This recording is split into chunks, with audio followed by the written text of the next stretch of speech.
Thanks everyone, thanks for coming.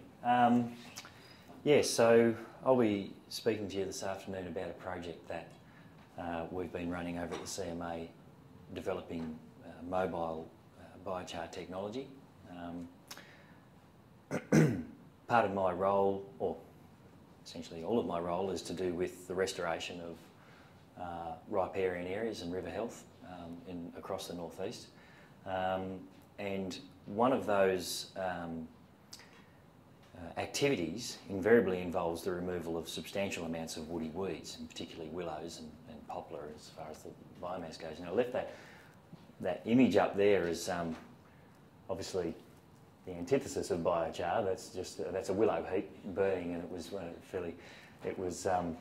of those images that we'd stand and look at and think to ourselves, gosh, there's got to be something else we can do. You know, everyone loves a bonfire, but it was we thought, you know, there's some potential here, surely. So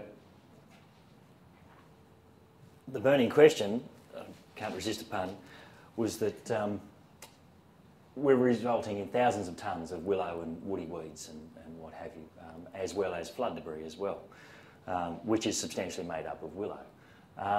The disposal of this material is a growing issue, with increasing volumes of willows being processed. The last few years there's been a bit of a spike in some of those programs. Spread of residential development into rural areas where previously there weren't people and now there are. And increasing scrutiny from the public in some of those areas, as well as agencies and local government, CFA, EPA, people like that, about the practice of burning, less and less palatable. And in some areas, overseas and also in Australia, the practice of these sorts of open burns has effectively been shut down. There's also potential OH&S issues as well.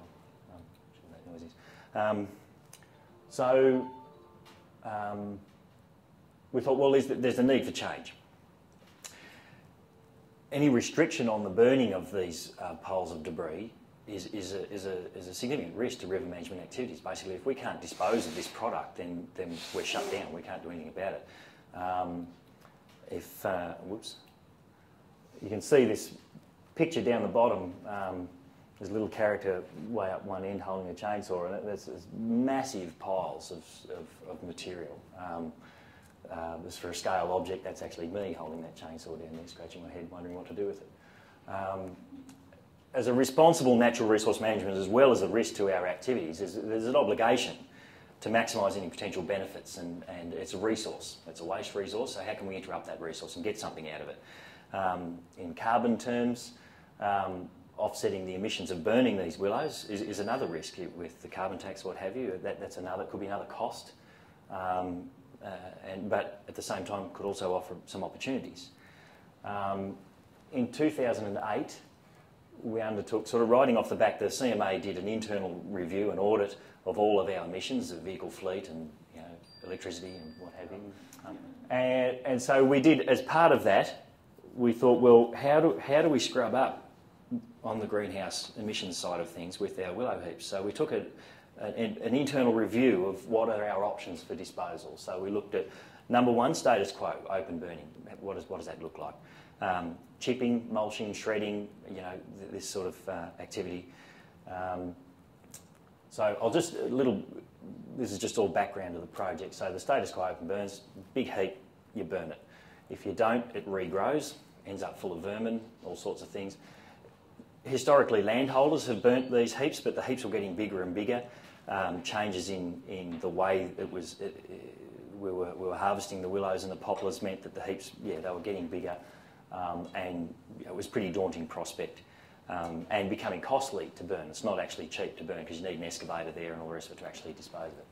Chipping, mulching, shredding basically turns a pile of willows into a pile of willows. Timber salvage is essentially a good idea and generally should be encouraged. However, willow and poplar material is really essentially no value other than some very, very small niche markets, which is great, but not practical on the scale we're talking about. Gasification, again, very good technology, but too small a scale and nothing available and not really portable. And biochar came up as well as one of the options that we could consider. After a fair bit of thought and research into that, converting the willows into biochar seemed to be the most desirable option that we could come up with in terms of sequestering carbon, dealing with the issue, converting a waste resource into something that's useful. However, I'm just getting ahead of myself now. That was the other key part of it. It was non-specific about the type. All plant material is essentially about 50% carbon. Whether it's grass or a red gum, it's just how densely it's packed in. The biochar ability that you could look at all sorts of things. It didn't have to be kiln-dried hardwood. It could be softwoods. It could be blackberries. It could be grapevines. Anything. And there was a lot of potential for the development of this technology to be mobile around the catchment. Whilst we're talking about thousands of tonnes of material, it might be 10 cubic metres there and 100 there, and from Corryong to Wangaratta. But there was no available technology at the time, so well, that's great, that's what we want to do, but we're stumped. As good fortune would have it, what's now Department of Business and Innovation, at the time they were Department of Industry, Innovation and Regional Development, had a program called the Market Validation Program, became available. Total funding of about $1.5 million, which was about innovative technology. It wasn't about river health, it wasn't about natural resource management particularly, it was about innovations in technology. And so we put our hand up for that, and we were successful in obtaining the funding. And it had two parts: a feasibility study, which was essentially a desktop study early on, only 3 months long. Is the proposed technology feasible? Can we do something? And then the second bit was the proof of concept: go out and build it. The process that the project ran by, we as the government came up with the idea, the technology gap.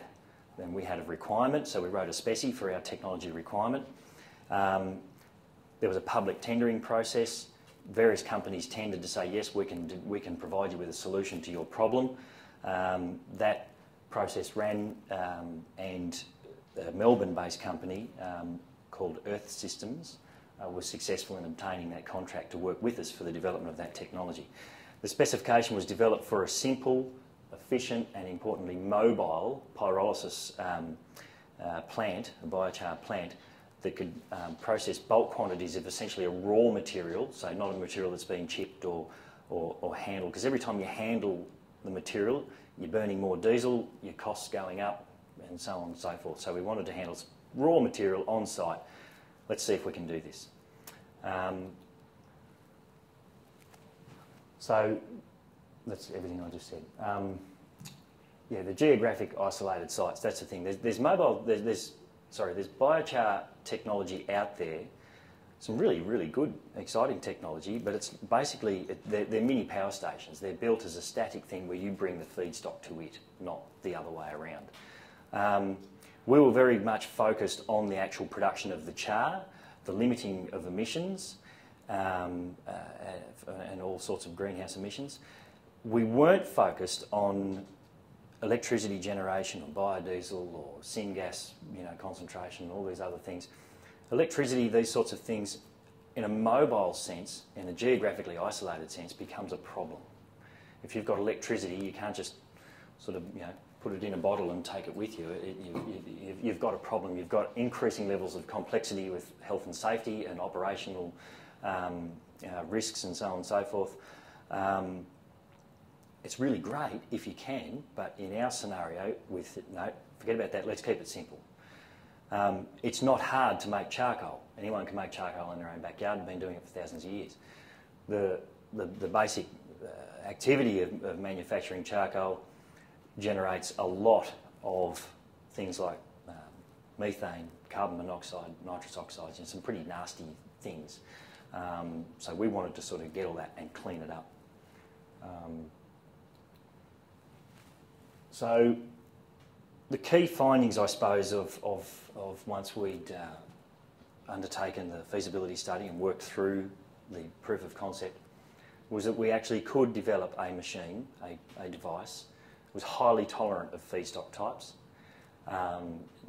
When I say that, I mean species and also size. The timing of the run of the machine, so it was a batch-loaded machine, not a continuous process. It was just batch-loaded, load the stuff in, shut the doors, cook it. Was proportional to the feedstock size to a degree, particularly the cross-sectional area. Length was not a problem, it's the cross-sectional area. There's a sweet spot there that you can aim for. If you put bigger pieces in, they will still convert through to biochar, it just takes a bit longer. The other way, if you go too small, mulched material doesn't actually have enough air movement through there and it takes forever to go in. One of the interesting things about the process is wood is a very good insulator and charcoal's even better. So as a piece of wood starts to pyrolise and starts to char, it actually starts insulating itself, so it's harder and harder to get the heat into the middle of the wood. Perhaps I probably should explain also that pyrolysis is basically the process of cooking the material at reasonably high temperatures in an oxygen depleted or not quite oxygenless environment. So you're bringing things up to vapour point and driving off the volatiles and then disposing of those volatiles. The process we developed has been shown that it's quite robust in terms of scaling, whether you move the machine size increases or decreases. The char we're producing is very high levels of stable carbon, greater than 85%, up to about 95% pure carbon. Small amount of ash left in there as well, the balance of it. The temperatures are ranging up to about 550 degrees, but around about 500 degrees Celsius. It's giving us a very high surface area, at 650 square metres per gram, which, you know, activated carbon is about 1,000 square metres a gram. So we're sort of about half that, but a fraction of the cost of production. The afterburner in the process, so as the volatile gases are emitted, they're used, it's an exothermic process, so the gases are used to drive, once it's up to temperature, it drives itself. There's a surplus of energy that's created. I think it's about 3 times as what's required. That passes through an afterburner, which at very high temperatures, which flames off essentially all the volatiles. So the overall emissions you're getting is water vapour and some carbon dioxide. We've had the char and the emissions extensively tested and for toxic compounds, PAHs, dioxins, things like that, and they're all below detectable limits. I should also say that the project from its inception had a board of experts, a project control board, included people from the CSIRO, EPA, ourselves, some of our board members, and agricultural advisors, and so you know it's been through the hoops. And yield is about 30%, that's about right per weight of dry matter. Got some photos here just talking about surface area. I know when I started this, people were talking about hundreds of square metres per gram, and I just, how's that possible? A gram of char is this tiny little thing. When you actually put it under electron microscope, you start to understand. This is really just the building blocks. This is a black willow, and actually the person that was undertaking this work at the time said, I don't know anything about willow trees, but show me their charcoal and I can tell you which one's which, because they're all very different inside. That's a crack willow again, and again you start to see all those faces that are available. That's a poplar, and the poplars are a really fascinating beast. And the willows have these perforations in between the cell walls. It almost indicates that sap flow can move sideways. And there's some interesting stuff around the behaviour of willows and poplars that potentially could be questioned out of that as well. Size reduction of material, very crudely with some just mechanical shears on the excavator at the time of harvest. just literally just breaking the material open. Some of the willows and the poplars that when we started out that had been felled 18 months to 2 years previously in the drought, very dry times, coming out of the end of the drought, you'd cut about 18 inches off the end of the log and there was still 40% moisture inside. They'd sealed themselves off and were still full of water essentially. So at the time of harvesting, like people that handle timber know, if you can break it open and expose that heartwood while it's green, it'll dry out very rapidly, and then of course you get a lot of cracking happens, and all that cracking helps you because that helps let the volatiles out and lets the heat in. That's just a poplar being chomped open. There's some pretty big logs, and very quickly you can quarter a log down with a couple of bites with the excavator to 100 mil diameter stuff or less. That's an image of the furnace with the doors closed. This is the prototype unit. The final one won't look exactly like this. It's built on a 20-foot shipping container essentially. The shipping container was chosen quite deliberately as a unit of scale because it fits with all the standard transportation, trucking and freighting and what have you. Everything's built around shipping containers. It's also very neatly scalable, either down to a 10-foot container on a small scale or up to a 40-foot container. So you've got the two doors here and here and here. Important it doesn't work, sorry. And the afterburner's in the middle in here, and in there is the brains of the outfit, the control centre, which various fans for circulating oxygen, gas, diesel, and what have you in that start-up phase. And there's a pilot burner in the afterburner to keep the afterburner up to temperature while it's running. There's no emissions, no visible emissions at all that come out of the afterburner. That's quite good. The final unit that we have probably won't look exactly like this. There's all sorts of things that are wrong with this, and the side loading may not be the best way. If I just go to the next one, unfortunately it's a bit blurry, but essentially the wood is loaded into bins, the bins are fed into it, the doors are closed, and the process runs. It's fully insulated all the way around, and even though the temperature's inside, hundreds of degrees, you can walk in, you can actually touch it. So it's quite good there. It's been right through the CFA and DSC. We can operate it during the summertime in the fire control period, just with the basic permits and what have you, but not total fire ban days. The processing, so what comes out of the furnace, because the big logs go in and they come out and they're just big lumps of biochar, of charcoal. And so that obviously needs to then be size reduced, and so it goes through what they call a MISU, a mobile integrated screening unit. And these are made in Wodonga here, which was really convenient. Fantastic bit of gear.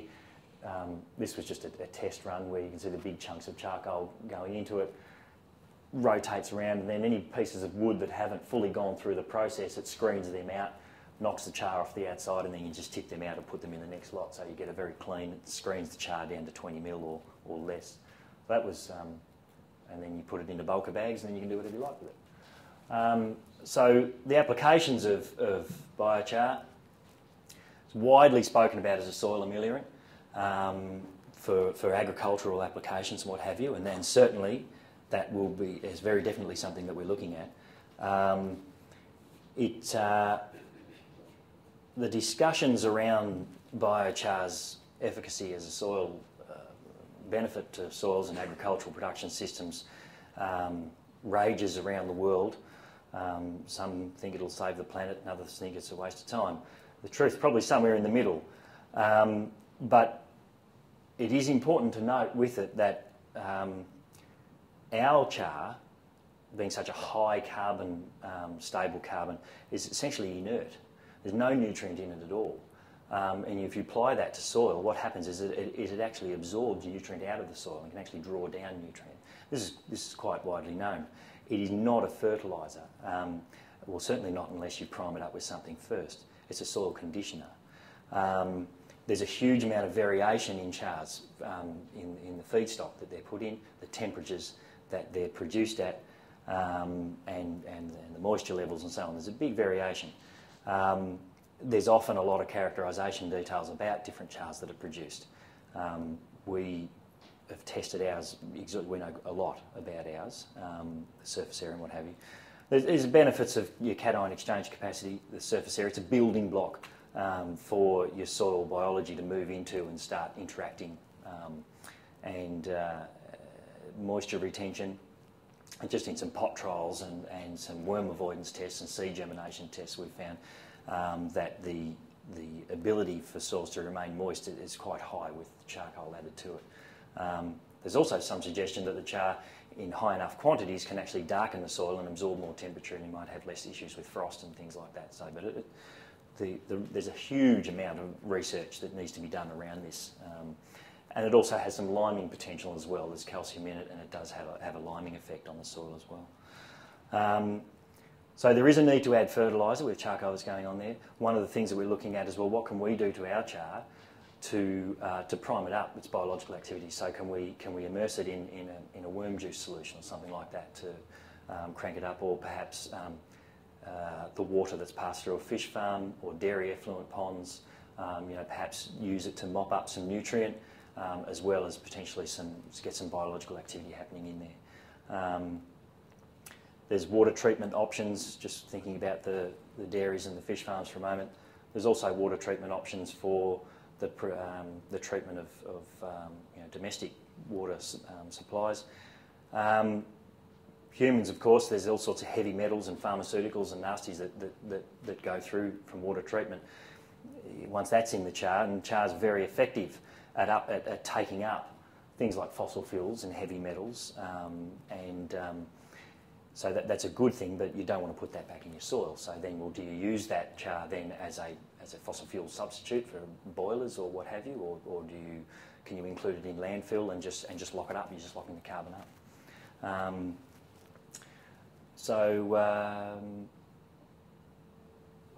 On the chemical side of things, one of the things we know it will soak up is organochlorides, and we thought, well, a lot of the old tobacco grounds in the Ovens Valley, in the King Valley particularly, have this legacy of their organochlorides. We thought, well, can we use the char to help with that? Indications are that it will certainly absorb the organochloride. However, it concentrates it, and what likes eating charcoal? Cows. So you potentially could be concentrating the organochloride and delivering it in nice little pills straight to the cow.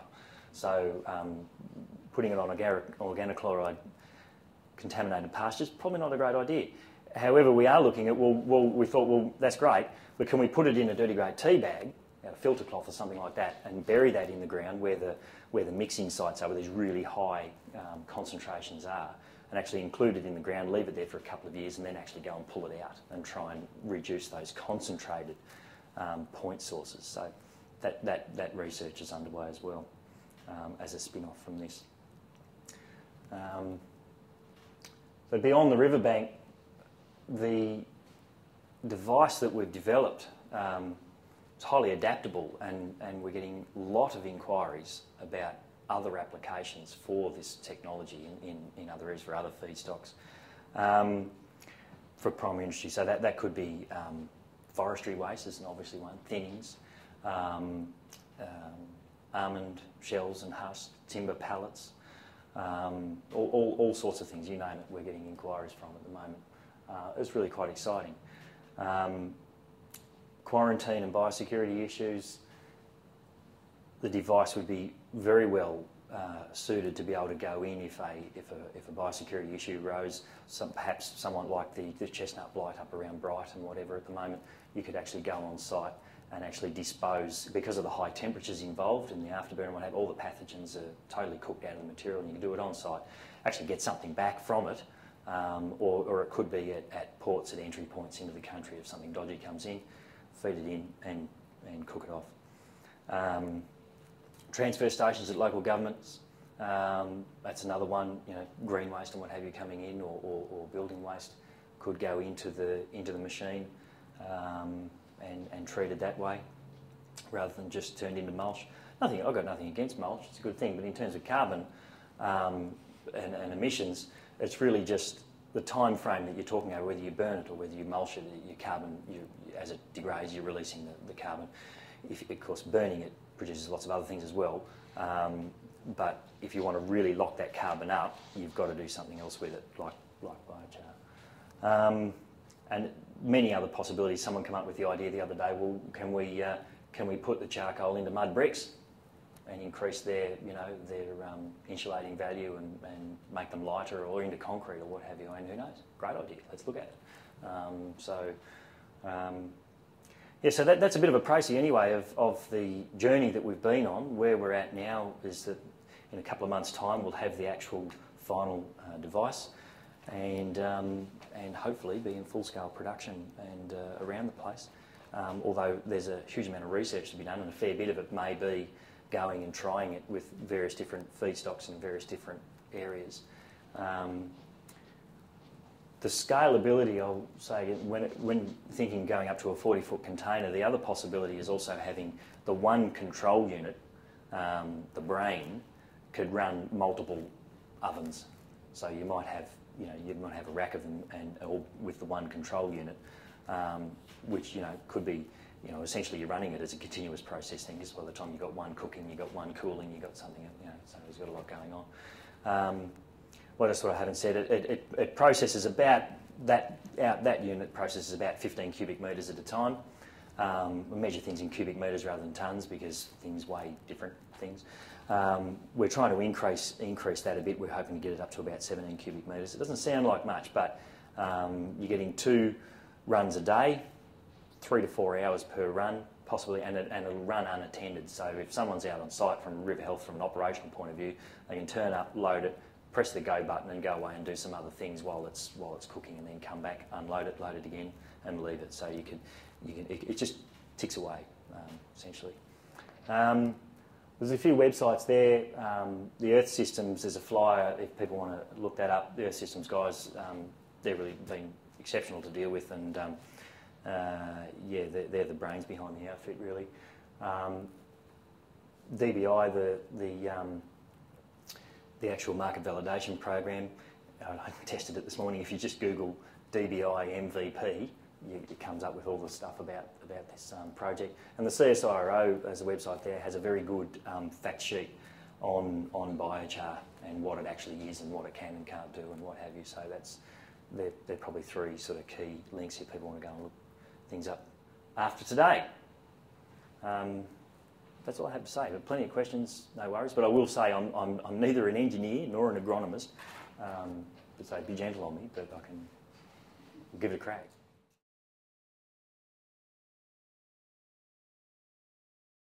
All the char that we've produced at the moment has gone into agricultural field trials. At the CMA, there's this biochar project that I'm talking about. We also have a carbon farming program over at the CMA. With some hundreds of farmers that have had organic carbon and water soil tests and things done. Out of that, we've also obtained some funding through DAF, through the National Biochar Initiative, for agricultural research. So we've got a bunch of trial sites that have been set up, some in cropping scenarios, some in pasture scenarios, a vineyard, dry land, irrigation, various scenarios, and so all the char that we've produced to date so far has gone into agricultural trials around the place. Yeah. And the agricultural trials are something that they've only been underway for a few months. It was about February, I think the first one went in, and it'll be years, before, this is one of the difficulties with agricultural research, is sustaining the investment over such a long time to get meaningful results. But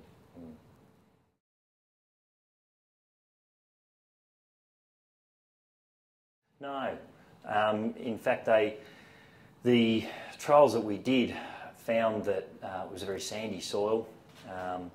The worms preferred, in a fairly short period of time, to migrate into the half where the char was, which we suspect is probably not so much a function that they like the char, they like the moisture.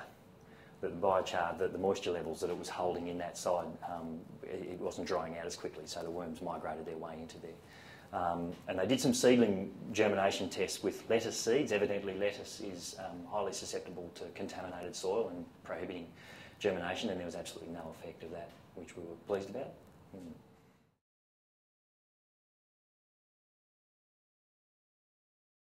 Yes, yep, good question. So we've put willow and poplar through it, we've put pine through it, blue gum, black wattle,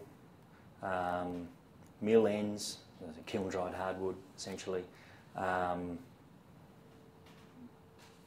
Grapevines. We didn't have a full batch of grapevines, but we put some in there and they worked. So yeah, we've tried a bunch of different things, and they all seem to pass through fine. It's quite interesting. I suppose over time, as you operate it, you'd work out your sweet spot about what you accept of oversized material, or what we call oversized material. You can have material that's going in there that's that big, alongside a chunk of wood that's like that. And obviously the small one pyrolyses a lot quicker than the bigger one. But then also, when it does, of course, it's generating more energy, which helps get the other stuff going. There's a point at which you accept, I'll pull it out now because we need to move on. And some of that really big bulky material, it won't have gone right through. But with the screening, we can knock the char off the outside of it and then either put it into the next lot or whatever.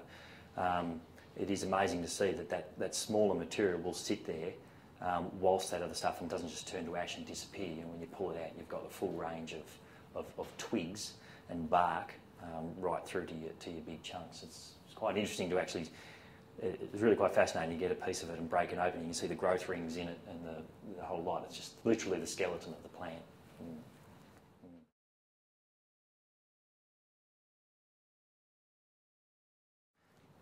There's the time frames of the agricultural trials. The funding for that will run for about another 18 months. Of course, once a trial is established in the ground, you just hope it's just all funding related. We know what that's all like, just to try and perpetuate that. But it's all been properly set up, so hopefully in time people can come back to it. This project itself, as far as the technology goes, it will finish in about November this year, and then there'll be ongoing relationship between ourselves and Earth Systems for the further development of the technology itself, because that became very apparent early on that there's two services we're going to end up delivering here. One is the actual service of pyrolysis and actually of disposing of woody biomass waste streams, and then there's the production of the char and the end product in its own right. So yeah, they're two. They're not mutually exclusive, obviously, but they're two very separate things.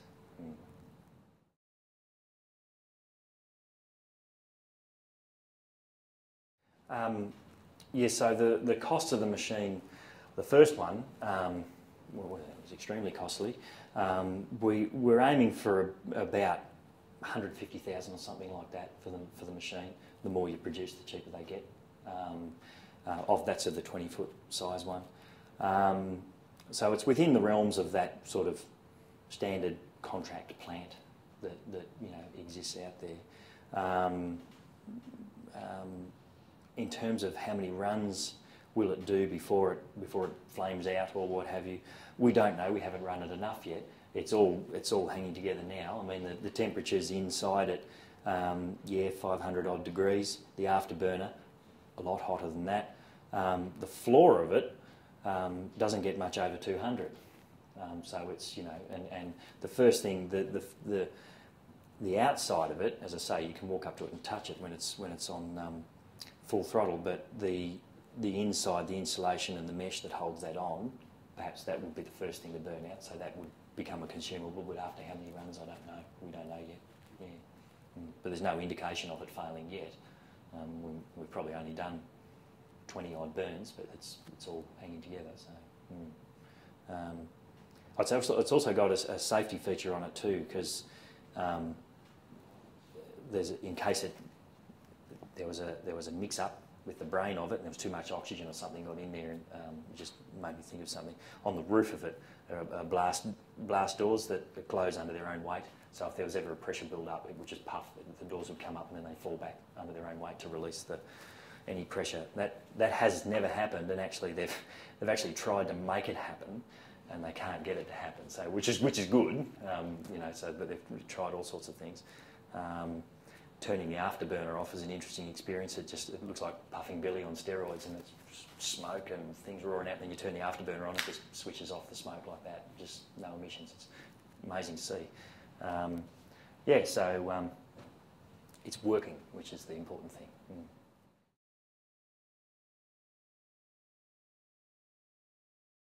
At the moment it's just burnt off, it's just flamed off. That concentrating the gas is one of the things that Earth Systems are looking at sort of beyond this project to actually, you know, all that kind of thing to say, well, what other benefits can we get out of this?